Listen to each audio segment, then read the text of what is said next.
자, 계속해서 황금알 다음 고수의 비법을 열어보겠습니다. 줄기세포로 70대가 20대 될 수 있다. 줄기세포 전문가 김윤배 고수. 70대가 20대가 될 수 있다고요? 네, 줄기세포.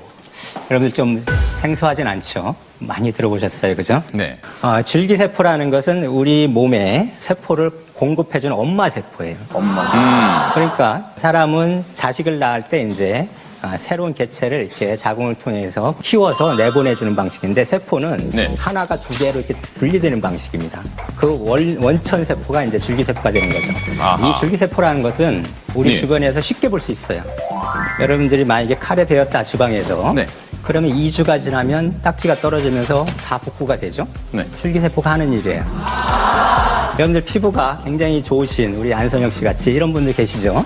그것은 우리가 관리를 잘하면 내 피부 밑에 있는 줄기세포가 빨리 분열을 해서 위에 있는 각질층은 빨리 떨어져 나가고 네.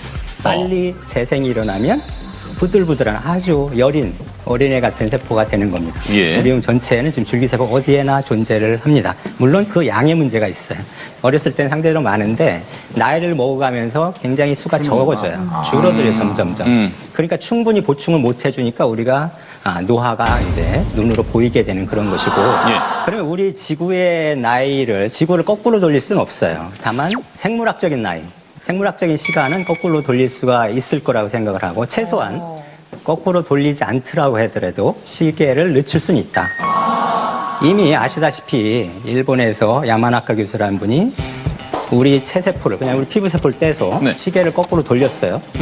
그래서 줄기세포로 원점으로 돌려놓은 거죠. 그러니까 그 채취한 사람의 나이가 60이었는데 네. 그 세포가 어릴 때, 아기가 태어날 때 그 세포로 돌아갔다는 뜻이에요.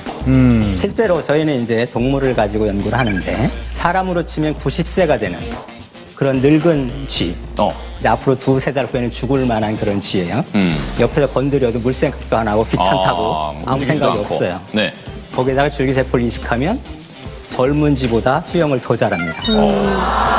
네. 운동 능력이 탁월하게 개선이 되고 제가 연구하는 치매 줄기세포를 이식을 하면 기억력도 네. 젊은 쥐하고 같이 맞짱을 떨 수 있는 정도로 이렇게 회복이 된다는 겁니다. 네네. 그렇다면 이것이 다만 동물에서의 문제만이냐? 분명히 사람도 앞으로 우리가 예. 법적으로 그런 문제가 해결되고 부작용이 해결되는 그러한 시점이 오면 네. 사람에서도 이것이 환상만은 아니다.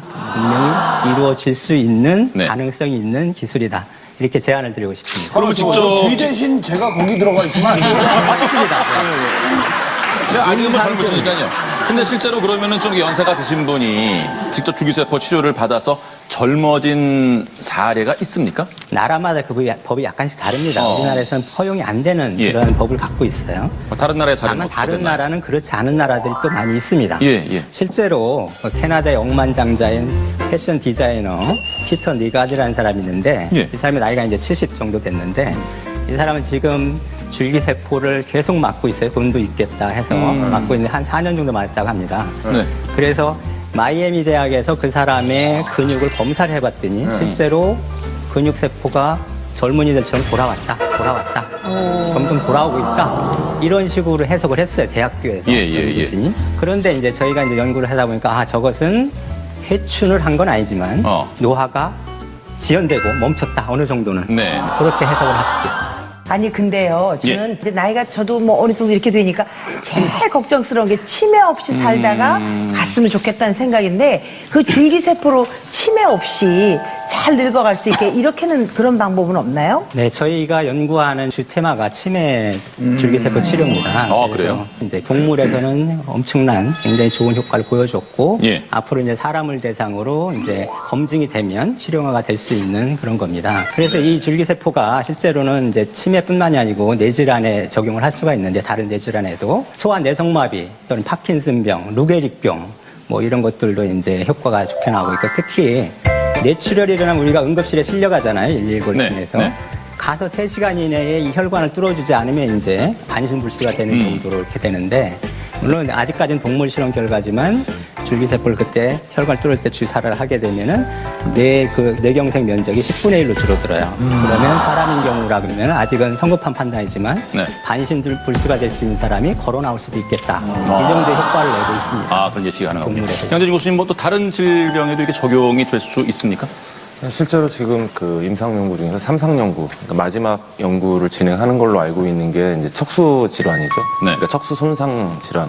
그러니까 우리가 이제 보통 하반신 마비가 되는 게 어허. 척수 신경을 손상을 받았을 때 일어나는 건데 그런 거에 대한 게 진행이 되고 있고 실제로 작년인가 재작년에 아마 모 대학병원에서 직접 척수에 줄기세포를 2차례, 3차례 정도 주사를 해서 그분이 아예 그냥 사지마비였었는데 휠체어를 타고 다니는 뭐 그런 것들이 기사가 난 적이 있었고요. 간경화에 대해서도 지금 이제 진행이 되고 있고, 그 다음에 이제 지금 말씀하신 뇌경색, 뇌졸중에 대한 것들도 지금 진행이 되고 있는데, 이 이외에도 황반 변성이라는 게 있습니다. 안과 질환 중에서 네. 황반이 변성이 되게 되면 실제로 시력을 잃게 되거든요. 근데 이런 황반 변성으로 인한 실명의 줄기세포가 치료제로서 가능성을 보여주고 있고, 또 이제 선천성 소아당뇨 아니면 청각장애 같은 이런 난치성 질환 혹은 유전성 질환에 있어서도 치료의 길이 줄기세포를 통해서 열릴 수 있다라는 뉴스들이 나오고 있습니다. 그래서 분명히 줄기세포라는 건 어떻게 보면 이런 여러 가지 난치성 질환들에 있어서 한 꿈의 치료제로서의 가능성을 분명히 보여주는 건 사실인 것 같습니다. 예. 그때 기억나는 게 왜 강원래 씨한테 더 이상 휠체어는 없다라고 뭐 그런 얘기 사람들한테 있었죠. 그 사고로 척수 다친 분들한테 굉장히 희망을 줬잖아요. 아직도 그런 게 가능한 건가요? 그러니까 김은배 교수님, 이게 어떤 한계가 어디까지로 보십니까? 그럼 모든 뭐 질병, 이번 무슨 뭐 흔히 말하는 만병통치가 될 수 있는 것인지. 그 당시에 이제 강원래 씨가 어떤 이슈의 대상이 됐어요. 강원래 씨를 일으켜 세울 수 있다. 근데 이미 그러한 척수손상 환자한테 식약처의 승인을 받아서 지금 임상시험을 하고 있어요. 아하. 그렇다면 지금 임상시험 하고 있다는 것은 분명히 되니까 한다는 거예요. 동물에서는 분명히 됐고 실제로 시간을 두고 5년, 10년 만에 휠체어에 있던 사람이 지팡이를 짚고 일어날 수 있는 날이 있을 거라고 해서 지금 식약처에서 승인을 내준 거거든요. 그러니까 그 가능성이 충분히 있다는 거고요. 줄기세포의 오로지 가능성만 얘기하면 우리가 자동차를 수리한다고 한번 생각해 보세요. 자동차가 만약에 펑크가 나면 타이어를 갈아 끼우는 방식이 있고 떼우는 방식이 있는데 그것이 네. 떼우는 방식은 줄기세포 방식이고 아하.